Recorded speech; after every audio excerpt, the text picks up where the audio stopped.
鸡腿啊，不要再红烧了。今天懒妹儿教你在家就能够做出焦香四溢的麻辣烤鸡腿儿，学会的话可以出去摆摊啦。鸡腿洗干净之后，用刀在肉厚的部位扎上小孔，碗内倒入一些五香粉，加一些盐，加一些白胡椒粉，搅拌均匀备用。将调好的混合粉呢抹在鸡腿上，用手给它揉一揉，这样的话会更容易入味儿。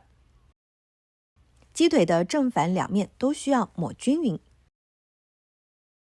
随后放置一边腌制15分钟。把红线椒、大蒜一起用搅蒜器搅成很细腻的碎末，锅内倒油，放入搅碎的蒜末和辣椒末，用铲子不断的翻动。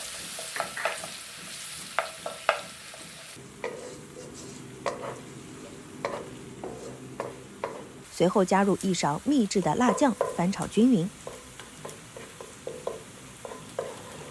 等锅内没有什么水分之后，就倒入辣椒面一起熬制。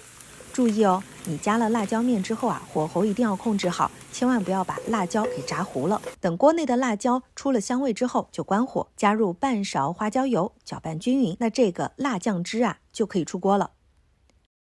烤炉加热之后，放上腌制好的鸡腿烤至，将有鸡皮的一面朝下放置。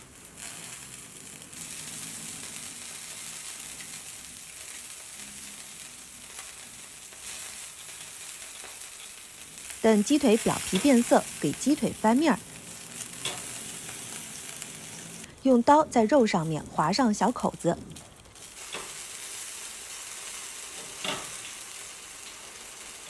等鸡腿烤至没有血水往外流之后呢，再刷上一层熬好的辣酱汁，继续烤制。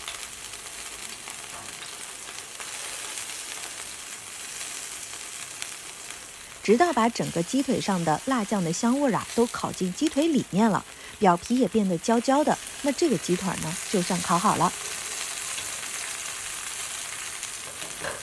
最后撒上一点白芝麻和小葱末，那这道美味的烤鸡腿就完工啦。